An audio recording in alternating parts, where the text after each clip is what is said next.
ಈಗಾಗಲೇ ಕಳೆದ ಕ್ಲಾಸ್ನಲ್ಲಿ ನಾವು ದಶಮಾಂಶಗಳ ಸಂಕಲನವನ್ನು ನಾವು ನೋಡ್ತಾ ಬಂದಿದ್ವಿ. ಈಗ ಮುಂದುವರೆದ ಭಾಗ ಯಾವುದಪ್ಪ ಅಂತಂದ್ರೆ ಅದು ದಶಮಾಂಶಗಳ ವ್ಯವಕಲನ. ಹೌದಾ? ಇಂಗ್ಲಿಷ್ ನಲ್ಲಿ ಏನಂತ ಕರಿತೀವಿ ನಾವು? ಸಬ್ಸ್ಟ್ರಾಕ್ಷನ್ ಆಫ್ ಡೆಸಿಮಲ್ಸ್ ಅಂತ ಕರಿತೀವಿ. Dear students, if you are studying in Kannada medium or English medium, no problem at all. But the concepts should be understood. ನೀವು ಕನ್ನಡ ಮೀಡಿಯಂದಲ್ಲಿ ಆಗಲಿ ಇಂಗ್ಲಿಷ್ ಮೀಡಿಯಂದಲ್ಲಾದ್ರೂ ಹೋದ್ರಿ, ಆದ್ರೆ ಕಾನ್ಸೆಪ್ಟ್ ಏನಂತಂದ್ರೆ ನಿಮ್ಗೆ ಸಂಪೂರ್ಣವಾಗಿ ಅರ್ಥ ಆಗ್ಬೇಕು. ಹೌದಾ?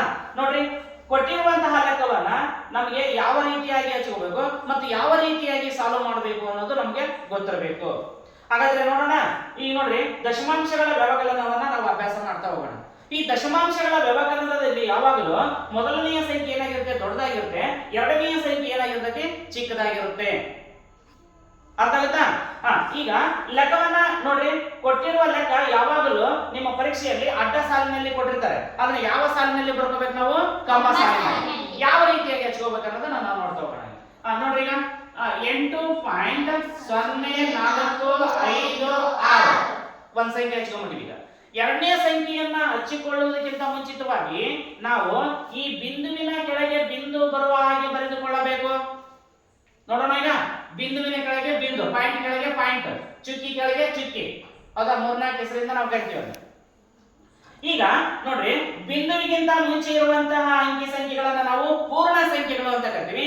ಬಿಂದು ಆದ ನಂತರ ಇರುವಂತಹ ಅಂಕಿ ಸಂಖ್ಯೆಗಳನ್ನ ಅಪೂರ್ಣ ಸಂಖ್ಯೆಗಳು ಅಂತ ಕರಿತೀವಿ. ಹೌದಾ? ನೋಡ್ರಿ, ಈಗ ಎರಡನೆಯ ಸಂಖ್ಯೆಗೆ ಹೋದಾಗ ನೋಡ್ರಿ, ಬಿಂದುವಿಗಿಂತ ಮುಂಚೆ ಇರುವಂತಹ ಸಂಖ್ಯೆ ಅಂಕಿ ಇದೆ ಎಷ್ಟು? 4. ಆ 4 ಎಲ್ಲಿ ಬರೀಬೇಕು ನಾವು? ನೋಡ್ರಿ, ಇಲ್ಲಿ 4 ಪೂರ್ಣ ಸಂಖ್ಯೆಯ ಜಾಗದಲ್ಲಿ ಬರ್ಕೊಳ್ಳೋಣ. ಇದು ಯಾವ ಸ್ಥಾನದಲ್ಲಿ ಐತೆ ಅಂತಂದ್ರೆ ಬಿಡಿ ಸ್ಥಾನದಲ್ಲಿ. ಅಂದ್ರೆ ಆಯಾ ಸ್ಥಾನದ ಕೆಳಗೆ ಆ ಸ್ಥಾನಗಳು ಬರುವಂತೆ ಏನ್ ಮಾಡ್ಬೇಕು? ನಾವು ಬರೆದುಕೊಳ್ಳಬೇಕು. ಅರ್ಥ ಆಗುತ್ತಾ ಹೇಳಿದ್ದು? ನೆಕ್ಸ್ಟ್ ಅಪೂರ್ಣ ಕಡೆ ಬರೋಣ. ನೋಡ್ರಿ, ಈಗ 3. ಹೌದಾ? 3 ಪಾಯಿಂಟ್ ಆದ ತಕ್ಷಣ 3 ಐತಿ. ಈ 3 ಬರೋಣ. ಇದು ಯಾವ ಸ್ಥಾನ? ದಶಾಂಶ, ಶತಾಂಶ, ಸಹಸ್ರಾಂಶ, ದಶಸಹಸ್ರಾಂಶ. ಈ ರೀತಿಯಾಗಿ ಏನಂತಂದ್ರೆ ನಾವು ಮನೆಗಳಿಗೆ ಹೆಸರನ್ನ ಕೊಡ್ತಾ ಹೋಗ್ತೀವಿ. ಹೌದಾ? ನೋಡ್ರಿ, ಆಯಾ ಸ್ಥಾನದ ಕೆಳಗೆ ಆಯಾ ಸ್ಥಾನಗಳನ್ನ ನಾವು ಬರ್ಕೊಂತ ಹೋಗಿವಿ. ಈ ರೀತಿ ಲೆಕ್ಕಗಳನ್ನ ಹಚ್ಕೊಳಕ್ಕೆ ನಮಗ್ ಬರ್ಬೇಕು. ಹೌದಾ? ಈಗ ಕಡೆನ ಈಗ ನೋಡ್ರಿ, 6ರಾಗ 4 ಎಷ್ಟು? 2. 5ರಾಗ 1 ಎಷ್ಟು? 4. 4ರಾಗ 2 ಎಷ್ಟು? 2. ಈಗ ನೋಡ್ರಿ ಮೇಲೆ ಚಿಕ್ಕ ಅಂಕಿ ಕೆಳಗೆ ದೊಡ್ಡ ಅಂಕಿ ಇದ್ದಾಗ ಮೇಲಿಗೆ ಏನ್ ಮಾಡ್ಬೇಕು? ದೊಡ್ಡ ಸಂಖ್ಯೆ ಅಥವಾ ಅಂಕಿಯನ್ನ ಮಾಡ್ಕೊಂಡ್ಬಿಡ್ಬೇಕು. ಈಗ 0 ಇದ್ರೆ ಎಷ್ಟಾಗುತ್ತೆ? ಅದು 10 ಆಗುತ್ತೆ. 1 ಇದ್ರೆ ಎಷ್ಟಾಗುತ್ತೆ? 11 ಆಗುತ್ತೆ. 2 ಇದ್ರೆ ಎಷ್ಟಾಗುತ್ತೆ? 12. ಹಾಗಾದ್ರೆ 0 ಐತಿ, ಅದು ಎಷ್ಟಾಗುತ್ತೆ? 10 ಆಗುತ್ತೆ. 10ರೊಳಗ 3 ಎಷ್ಟು? 7. ಪಾಯಿಂಟ್ಗೆ ಪಾಯಿಂಟ್ ಕೈಲ ಬಂತು 1.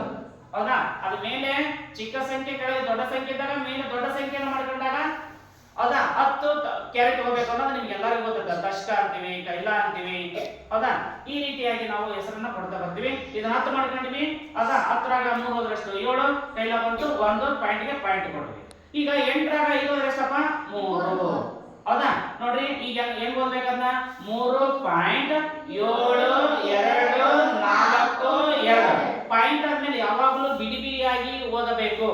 ಇದು ನಮ್ಮ ಕಾನ್ಸೆಪ್ಟ್ ಗೊತ್ತಿರಬೇಕು. ಹೌದಾ? ಈ ರೀತಿಯಾದಂತಹ ಲೆಕ್ಕಗಳನ್ನು ನಾವು ಇಲ್ಲಿ ಮಾಡ್ತಾ ಹೋಗ್ತೀವಿ. ನೆಕ್ಸ್ಟ್ ಎರಡನೇ ಲೆಕ್ಕವನ್ನು ನೋಡೋಣ. ಈಗ ಇದು ಒಂದಾದ್ರೆ ನಿಮಗೆ ಸಂಪೂರ್ಣವಾಗಿ ಅರ್ಥ ಆಗ್ಬಿಡುತ್ತೆ ಯಾವ ರೀತಿ ದಶಮಾಂಶಗಳ ವ್ಯವಕಲನವನ್ನ ಮಾಡಬೇಕು ಅನ್ನೋದು. ಓಕೆನಾ? ನೋಡ್ರಿ, ಇಲ್ಲಿ ಕೊಟ್ಟಿರುವಂತಹ ಸಂಖ್ಯೆ ಅಡ್ಡ ಸಾಲಿನಲ್ಲಿದೆ, ಅದನ್ನ ಕಂಬ ಸಾಲಿನಲ್ಲಿ ಹಚ್ಕೋಬೇಕು. ಅರ್ಥ ಆಯ್ತಾ? ಈಗ ಕಂಬ ಸಾಲಿನಲ್ಲಿ ಹಚ್ಕೊಳ್ಳೋಣ. ನೋಡ್ರಿ, ಈಗ ಇಲ್ಲಿ ಮೊದಲನೆಯ ಸಂಖ್ಯೆ ಪಾಯಿಂಟ್ ನಾಗಿಲ್ಲ, ಇದು ಪೂರ್ಣ ಸಂಖ್ಯೆಯಲ್ಲಿ ಐತಿ.